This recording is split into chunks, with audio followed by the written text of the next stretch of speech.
Welcome to the training module on SBP Standard 4, Chain of Custody versions 2.0 and 2.1. This module builds on the earlier sessions in the series. We assume you have already completed the modules on Standard 1 and Standard 2 because the chain of custody requirements we cover here rely on that foundation. Let's get started. In this session, we will give a detailed overview of Standard 4, its purpose, its scope, and its contents. We will link each requirement to the guidance document. We will focus in particular on indicators that are new or revised in this version and which may require more time to implement. Special attention will be given to the mass balance requirements, which are one of the most important changes in Standard 4 version 2.0. Let's begin. This diagram shows the full SBP biomass supply chain, and it should be familiar from the opening session. The key point is to locate where Standard 4 applies. Traders and end users sit at the receiving end of the chain. Standard 4 spans the entire chain. It is the thread that connects feedstock origin to final consumption. Every certified entity must comply with Standard 4, but the specific obligations differ depending on the role. A biomass producer has different tasks from a trader, and a trader has different tasks from an end user. We will make those distinctions clear as we go through the requirements. So, what is the purpose and scope of Standard 4? In short, it is a chain of custody standard. SBP Standard 4 sets out the principles and criteria that organizations along the supply chain must follow to trace and account for purchases of SBP-compliant and SBP-controlled feedstock and biomass.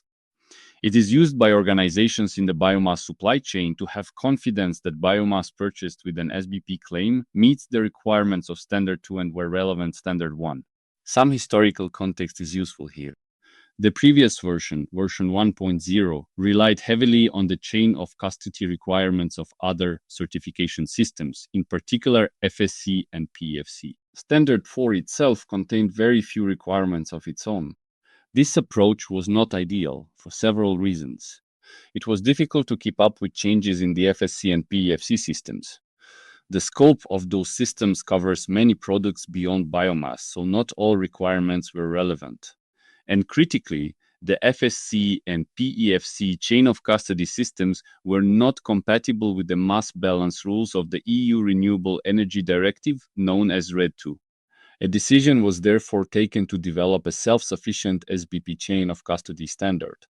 The FSC and PEFC chain of custody standards were used as inspiration, and all relevant requirements were brought into Standard 4. SBP has adopted the mass balance concept known from EU RED, which accounts for certified volumes purchased and sold. Mass balance ensures that certified organizations do not sell more certified biomass than the volumes of certified biomass they have purchased. Before we look at the management system requirements in detail, one important framing point. Under Standard 4 version 2.0, a certificate holder is no longer required to be certified against a separately recognized chain of custody system. In other words, holding an FSC or PEFC chain of custody certificate is no longer mandatory. For the same reason, all relevant chain of custody requirements, including the management system requirements, are now included in SBP Standard 4 itself. All requirements listed in Section 1 must be included in the organization's management system. During audits, the auditors will verify that the management system and the organization's performance conform to the relevant standards.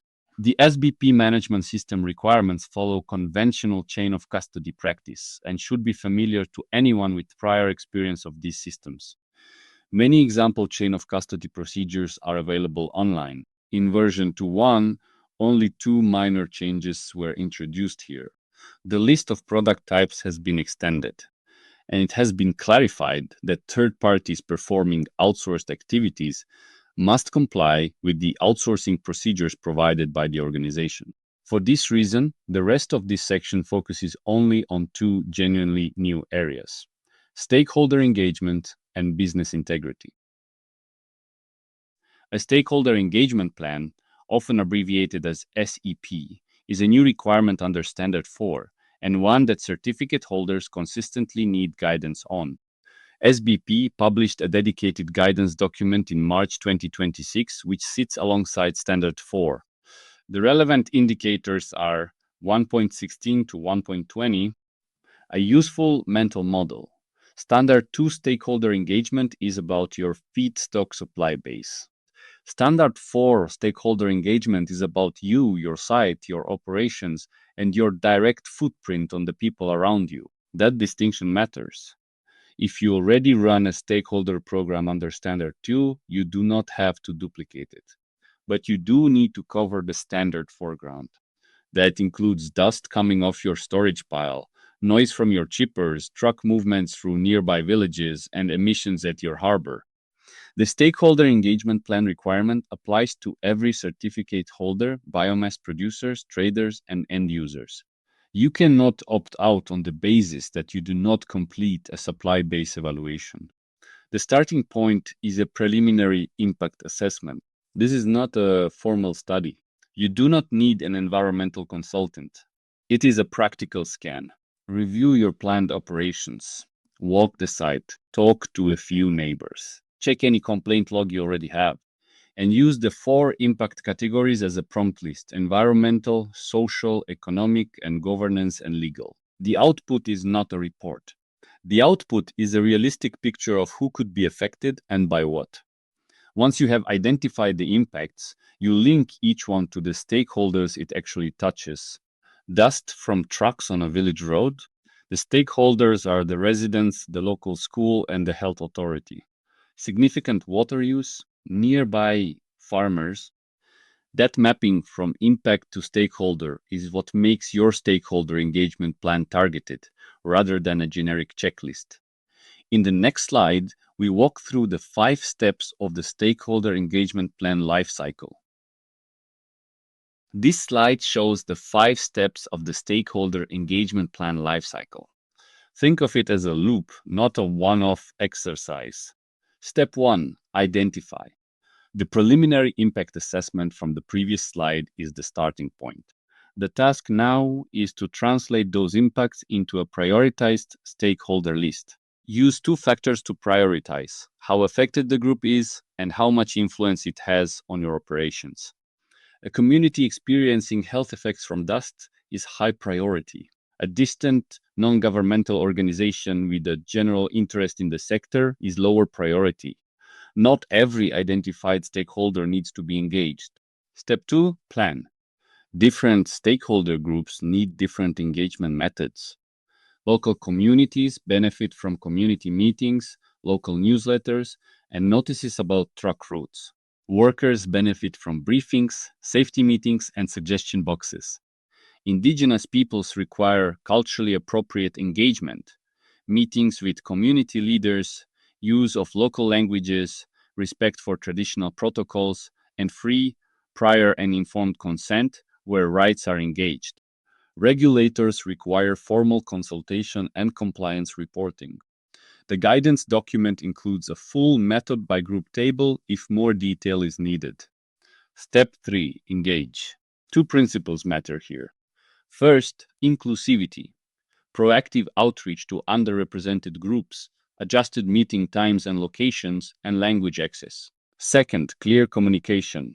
Plain language, multiple channels, and an empathetic tone when discussing concerns. Manage expectations honestly. Be clear about what you can and cannot change. Step 4, respond. This is where most certificate holders lose marks at audit. Feedback comes in and then nothing visible happens. You need to analyze feedback, categorize it, link it to specific actions, and close the loop.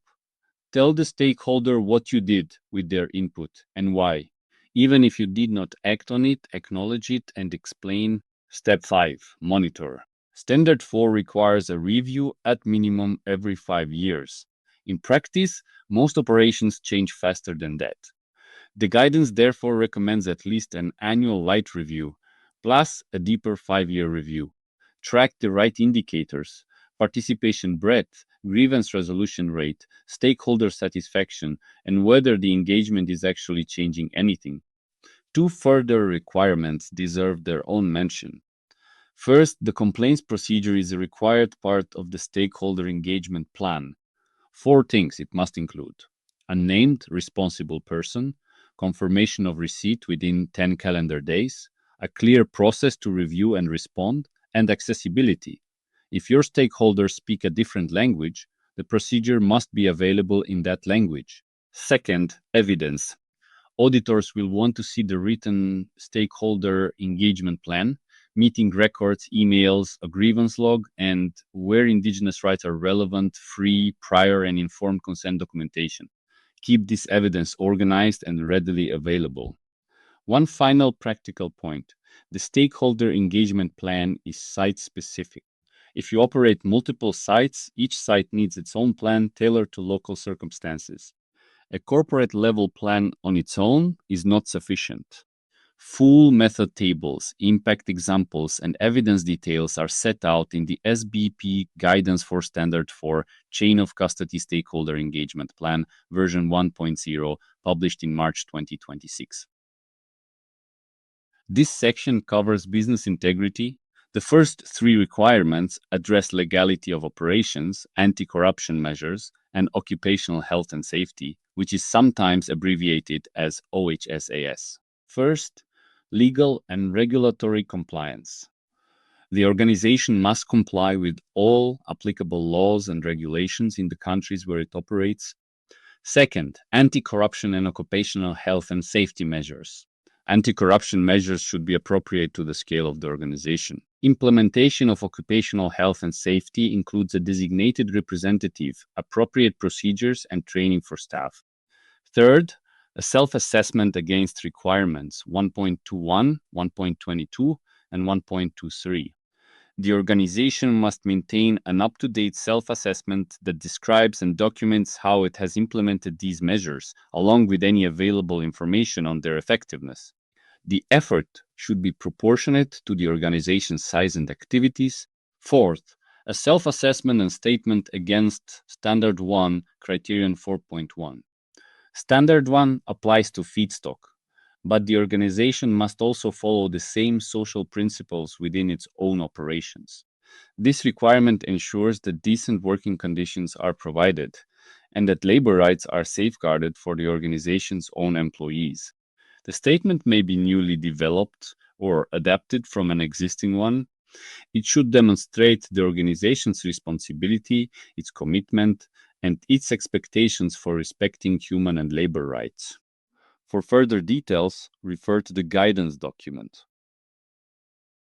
Section 2 covers feedstock sourcing requirements. The organization must maintain up-to-date records for every supplier providing materials used in SBP product groups. The records must include supplier names, the materials supplied, and the certificate code where relevant. This is a straightforward requirement. Feedstock inputs for the production of SBP certified biomass must be categorized in one of 2 ways. The first category is SBP compliant feedstock. This is feedstock sourced in compliance with SBP Standard 1 or Standard 2 or both. The second category is SBP controlled feedstock. This is feedstock sourced under an SBP recognized controlled claim.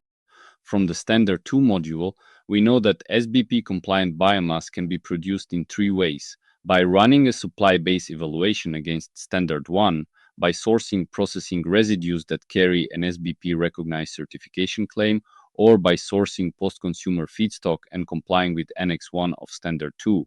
SBP-controlled biomass can be produced in 2 ways: by sourcing feedstock that carries an SBP-recognized controlled system claim, or by downgrading an SBP-compliant claim to an SBP-controlled claim. Section 3 is material handling. Let's have a look on mixing options. The intent of this requirement is to ensure that SBP feedstock is not physically mixed with non-SBP feedstock. SBP does allow for the mixing of SBP-compliant feedstock with SBP-controlled feedstock. If any non-SBP feedstock is mixed with either SBP-compliant or SBP-controlled feedstock, the entire mixture loses its SBP status. When SBP-compliant feedstock is mixed with SBP-controlled feedstock, the proportionate method should be applied. Alternatively, whole mix may be classified as SBP-controlled. If an organization chooses to implement either of these separation methods, physical or temporal, to ensure that SBP and non-SBP feedstock are not mixed, detailed documented procedures should be presented to demonstrate how the separation is maintained during feedstock receiving, feedstock storage, and throughout the biomass production process. Physical separation means physical segregation of products. Temporal separation means products are processed at different timing, in sequence. SBP certified biomass, SBP compliant or SBP controlled, shall not be mixed with non-SBP certified woody biomass at any point after the biomass production, e.g., by traders at the wood pellet storage facilities. Mixing of SBP compliant and or SBP controlled biomass with woody biomass that is not SBP certified, e.g., physically mixing of SBP compliant and FSC certified biomass in a harbor storage shall result in losing SBP claim for the whole mix. SBP compliant and or SBP controlled biomass may be mixed with non-woody biomass. In this case, the amount of SBP certified biomass shall be proportionate to eligible input. A new requirement was introduced in version 2.1, where a non-woody component is used for a technical purpose, for example, a binder or an additive, and it accounts for less than 2% of the total weight of the biomass, that component may be included in the SBP claim.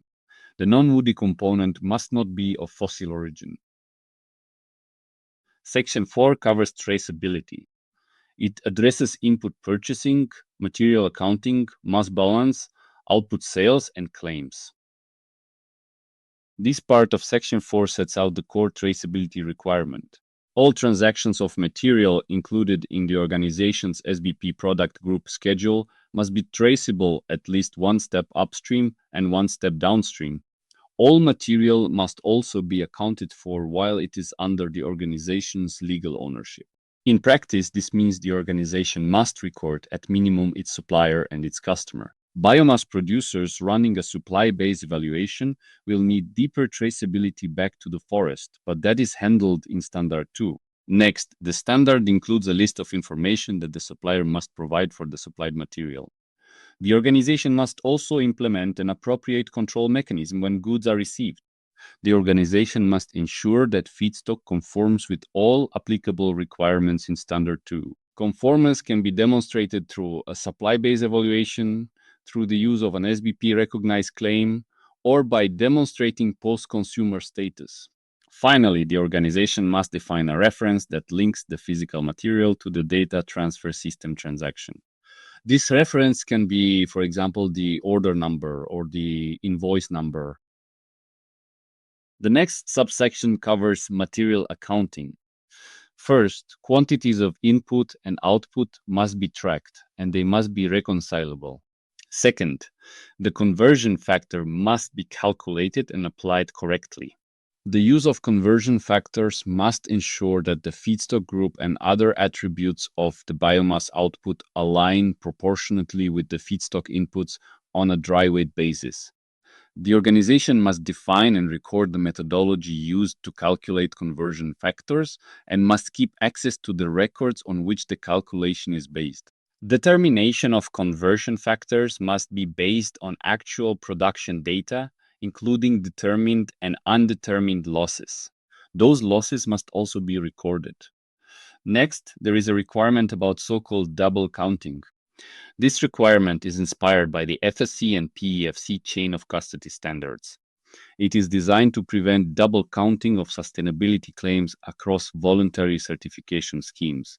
Depending on which schemes the organization is certified to, it may need to operate a combined mass balance and credit ledger.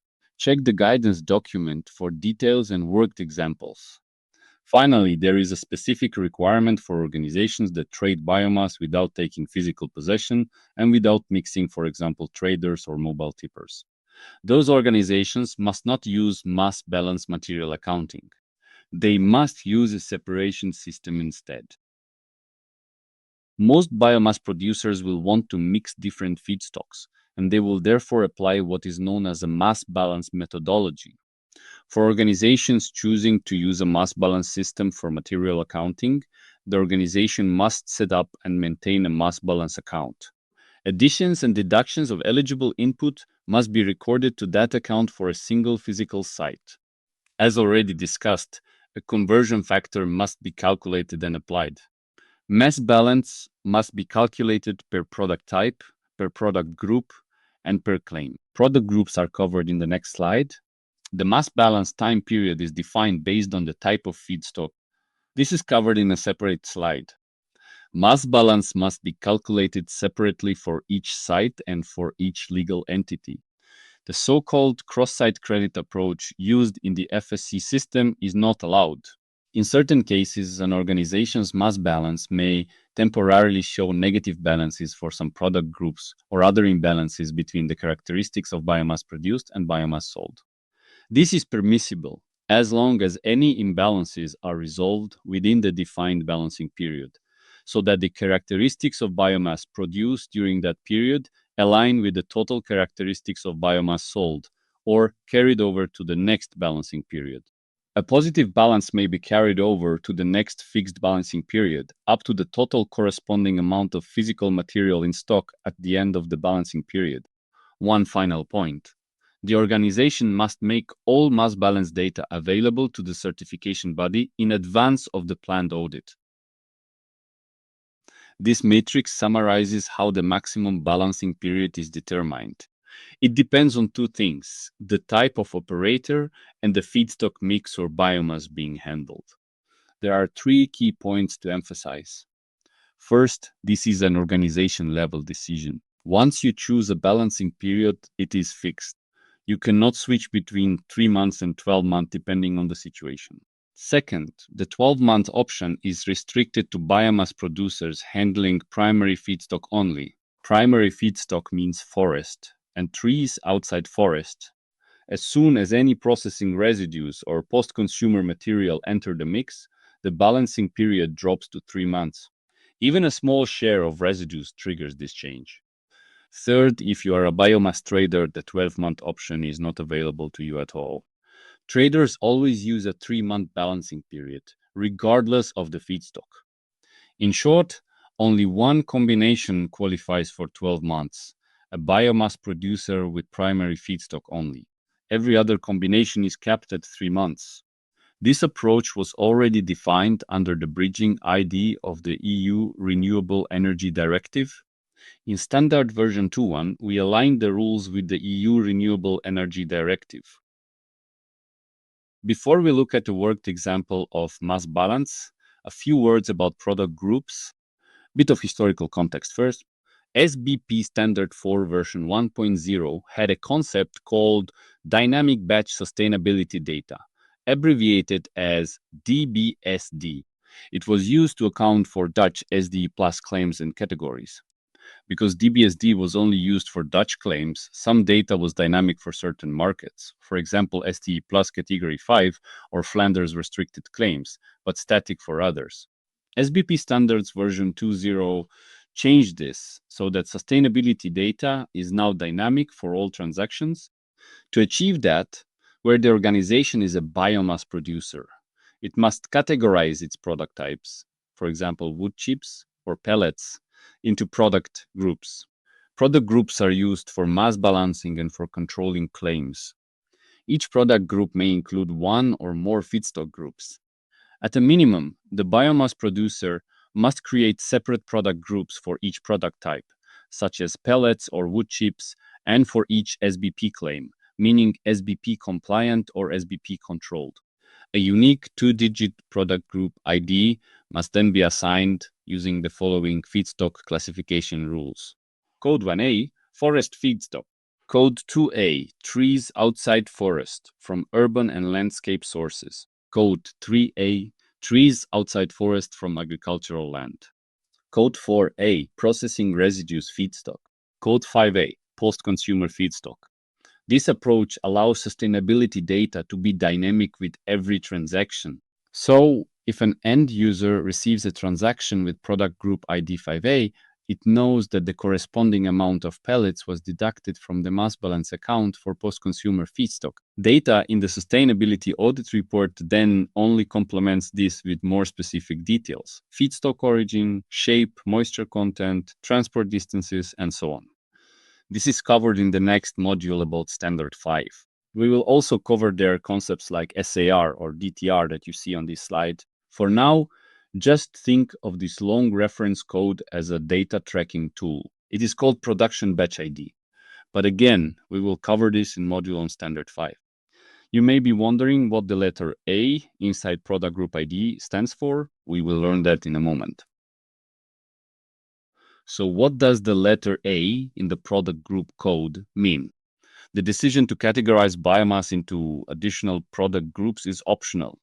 In most cases, a biomass producer would choose to do this because of a specific claim or reporting requirement in the regulatory market the biomass is being sold into. To decide which product groups to set up in their mass balance system, a biomass producer should first identify the different claims or shipment level reports required by their customers.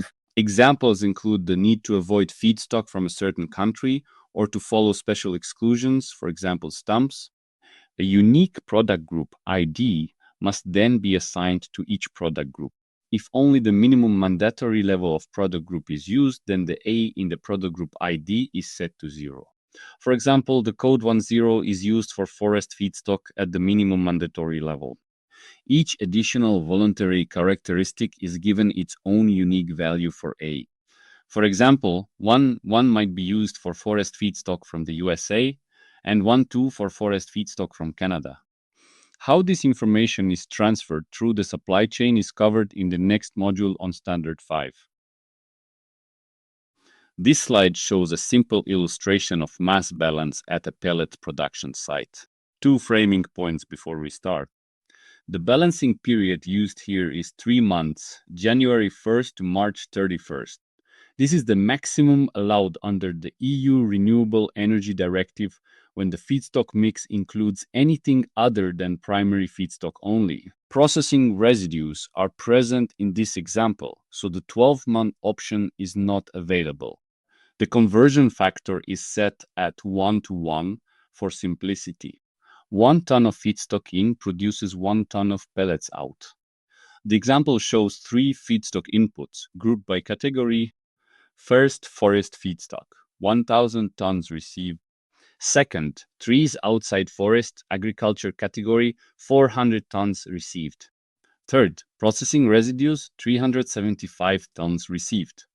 These 3 feedstocks flow into 3 separate product groups, each with its own mass balance. Product Group ID 10 forest, with an available balance of up to 500 tons after applying a 50% conversion factor in this variant.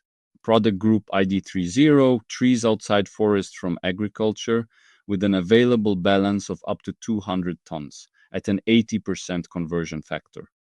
Product Group ID 40, processing residues, with an available balance of up to 300 tons at a 50% conversion factor. The key point: each product group has its own mass balance account. The biomass producer cannot move tons from one product group to another. Forest pellets remain forest pellets. Residues remain residues. A few practical implications. First, if there were any physical inventory carried in from the previous period, it would be added to the mass balance here. In this example, we assume 0 carry-in. Second, at the end of the period, any unsold physical stock can be carried forward, but only up to the amount of mass balance that was not used and only within the matching product group IDs. For example, if the biomass producer sold 300 tons of residues and 200 tons of trees outside forest agriculture pellets, the remaining physical stock would be 100 tons. That 100 tons could be carried forward into the next period, for example, as forest feedstock pellets. Third, and this is the key difference from a credit-based system. If a biomass producer needs to sell a large quantity of, for example, processing residue pellets, more than it usually sources in 3 months, it must not only have the mass balance available, but also the physical stock. You cannot sell claims that you do not physically hold. Building on the previous slide, we now move from the conceptual illustration into the actual mass balance ledger the biomass producer would keep. The ledger covers the mass balance period January 1st to March 31st, 3 months, because the feedstock mix is not primary only. Column A, mass balance input, records how much of each product group was produced and added to the account during the period. Product Group ID 10, forest 500 tons. Product Group ID 30, trees outside forest agriculture, 200 tons. Product Group 1D40, processing residues, 300 tons. Non-SBP 0 tons. There was no non-certified production in this example. Total inventory, 1,000 tons. This is the opening position, what the biomass producer has available to sell by Product Group ID during the period. Each product group has its own account, and they are not interchangeable. One reminder. These quantities are what was added during the period. If there had been any physical stock carried over from the previous period, it would also appear in column A. Here we assume the starting physical inventory was 0. On the next slide, we add the sales that took place during the period, and then work out what can be carried forward. We now turn the worked example into an exercise. The setup is the same biomass producer as the previous slide. During the mass balance period, January 1st to March 31st, the biomass producer made 4 sales. 1. SBP compliant pellets, product group ID 10300 tons. 2. SBP compliant pellets, product group ID 30 200 tons. 3. SBP compliant pellets, product group ID 401 and 50 tons. 4. Non-SBP pellets sold outside the data transfer system to non-certified customers, 150 tons. Column B, mass balance sales, records these figures row by row. The question is how many tons and from which product group IDs may the biomass producer carry forward to the next balancing period? The answer is worked out in 3 steps. Step 1. Calculate the remaining balance for each product group ID, column A minus column B. Step 2. Look at the physical stock. Total input was 1,000 tons, total sales were 800 tons, so physical stock remaining is 200 tons. Step 3. Decide which product group IDs to carry forward. Remember, the total carried over cannot exceed the physical stock that remains. The trick, and the reason this question is worth doing, is in step 3. It is tempting to add up the unused balances and report the total, but mass balance is always constrained by physical stock. We will see the full answer on the next slide. Here is the answer, worked through column by column. Column C, remaining mass balance, is simply column A minus column B for each product group ID. Product group ID 105 500 minus 300 equals 200 tons remaining. Product group ID 30 200 minus 200 equals 0 tons remaining. Product group ID 40 300 minus 150 equals 150 tons remaining. Non-SBP 0 minus 150 equals minus 150 tons. This reflects sales of non-certified material without a matching non-SBP input. It is not a carry-forward candidate. Total 1,000 minus 800 equals 200 tons of physical stock left.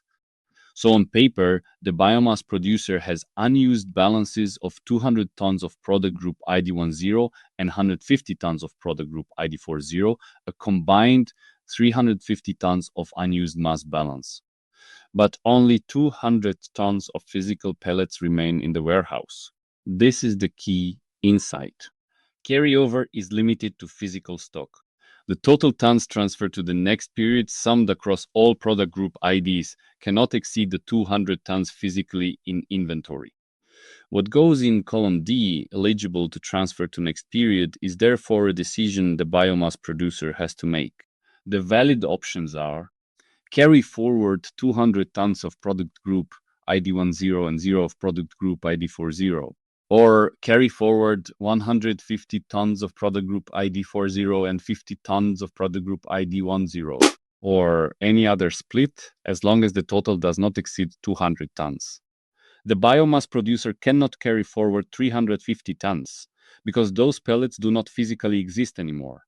This is the fundamental difference from a credit-based system.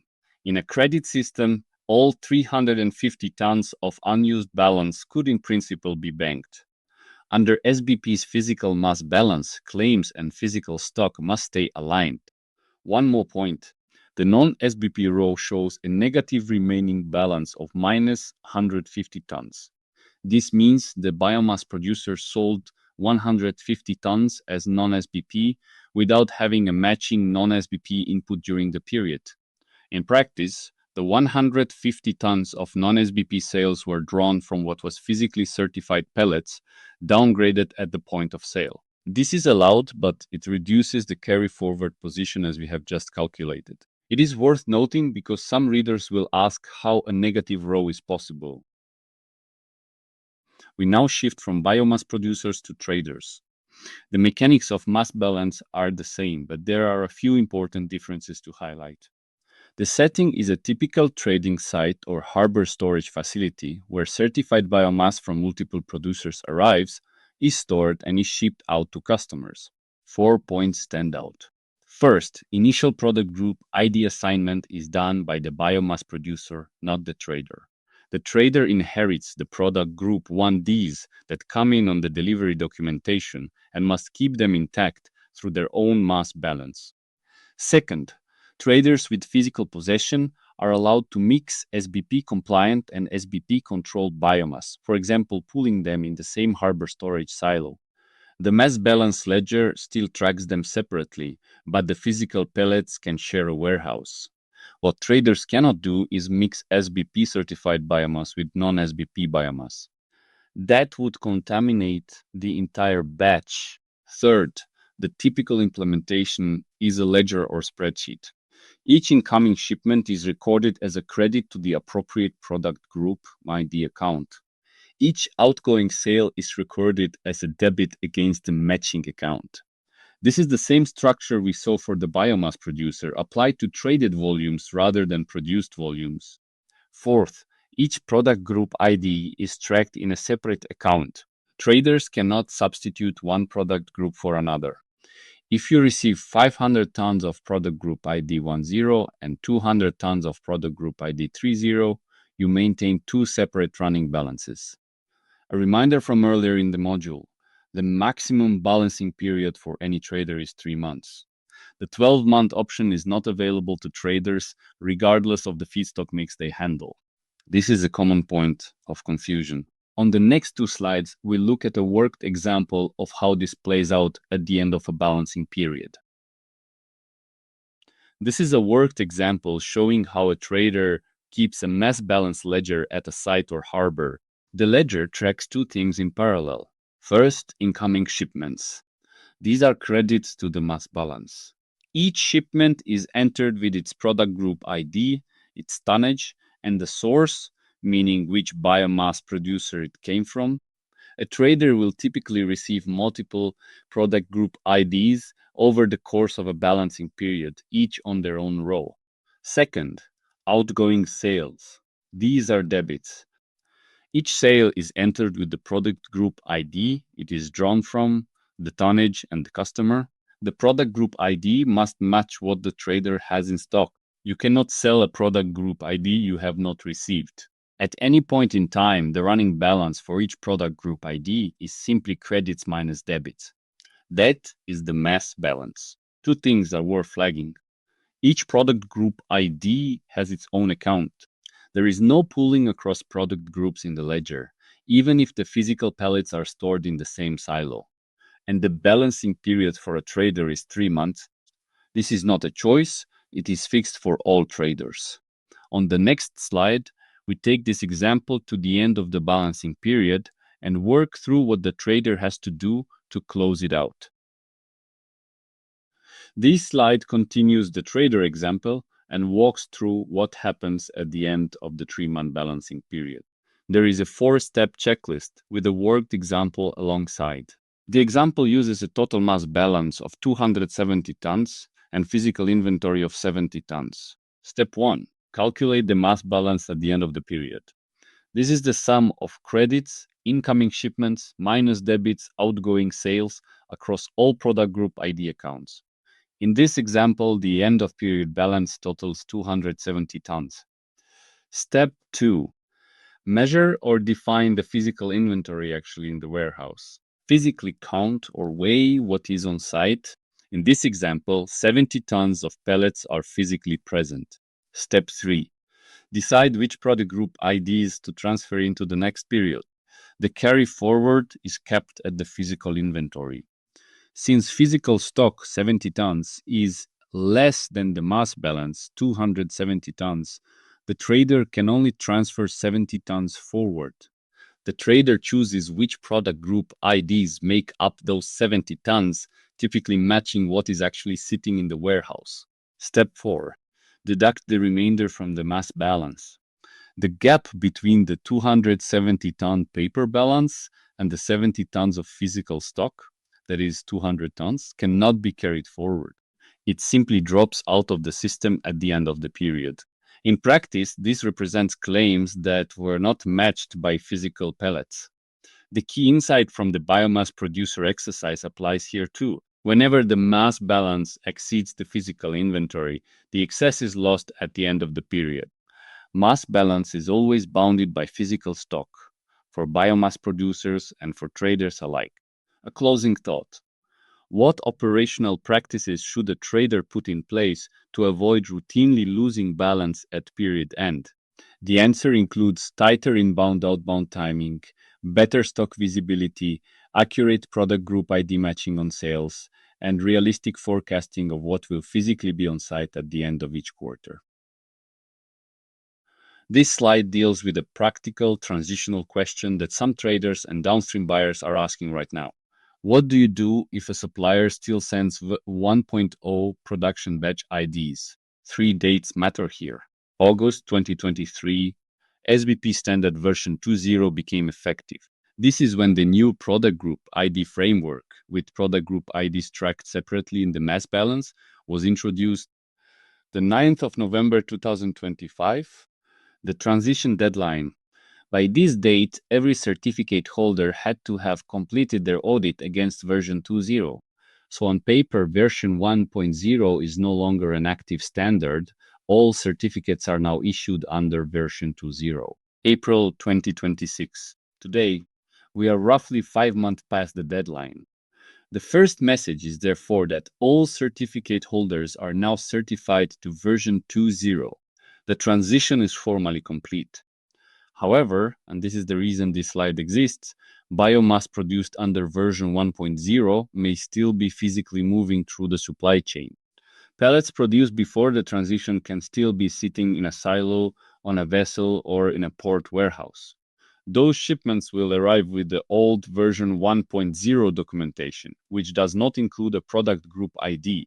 So the practical question for a version 2.0 certified trader is, how do I receive and balance version 1.0 stock in a version 2.0 world?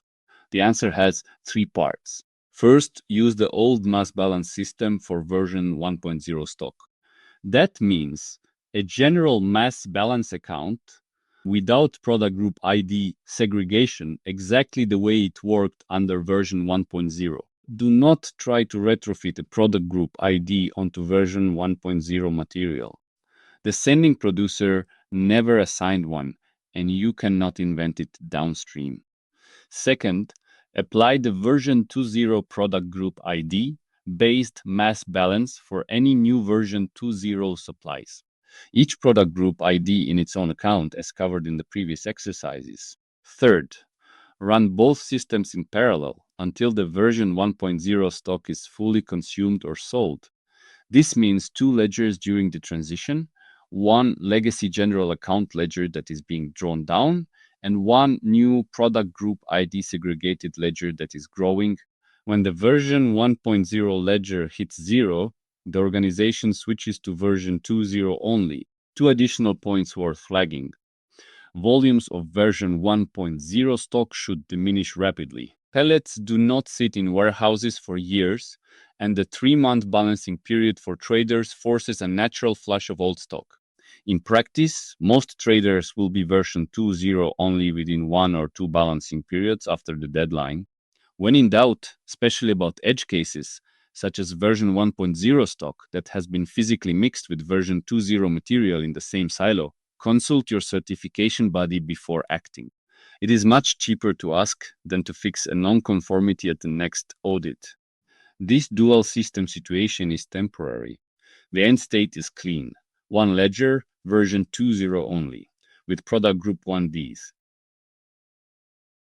We now turn to output sales. The fundamental condition is simple. All SBP sales must be registered in the data transfer system. Claims made outside the data transfer system are not recognized. The value of the SBP data transfer system therefore cannot be overstated. There is a separate set of modules on how to use the data transfer system, along with a detailed user guide. Each data transfer system transaction must include a unique identification number. This number must allow the transaction to be linked to the delivery documents. The organization may choose its own reference system. In most cases, this is the invoice number, a sales order, or a waybill number. This slide covers the claims that can be attached to SBP transactions.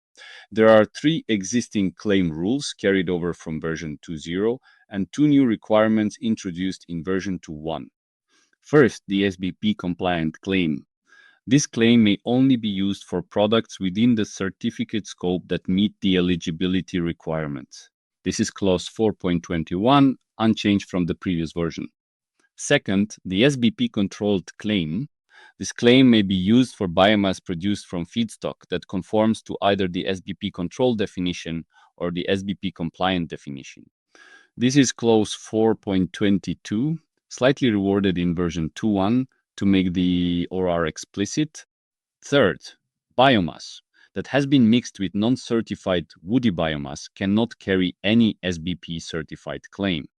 This is clause 4.23, unchanged in substance. Now, the 2 new requirements in version 2.1, new in version 2.1 clause 4.24, an SBP EU RED compliant claim must accompany every SBP compliant or SBP controlled sales transaction. This aligns the SBP claim framework with the EU Renewable Energy Directive. New in version 2.1 clause 4.25, use of SBP trademarks must follow the SBP trademark license agreement as well as the SBP mark use guidance for certificate holders. The next slide covers trademark use in more detail. Version 2.1 introduces a new requirement on the use of SBP trademarks. Clause 4.25 states that the organization must use SBP trademarks in accordance with the SBP trademark license agreement and with the SBP mark use guidance for certificate holders. This includes any approval requirements set out in those documents. There are 2 practical points worth emphasizing. First, only off-product use is permitted. That means promotional use, for example, on websites, brochures, and marketing material. Use of SBP trademarks directly on the product itself is not permitted. Second, the requirement covers prior approval. Marketing material carrying SBP trademarks must be reviewed and approved in line with the mark use guidance before publication. Any certificate holder intending to use SBP trademarks should read the trademark license agreement and the mark use guidance carefully and follow the approval process before publishing. That brings us to the end of this module. Thank you for watching. For the full text of the standard, frequently asked questions, and other supporting documents, visit our website. For questions and clarification requests, contact us via email. You can now proceed to the next module, which covers Standard 5.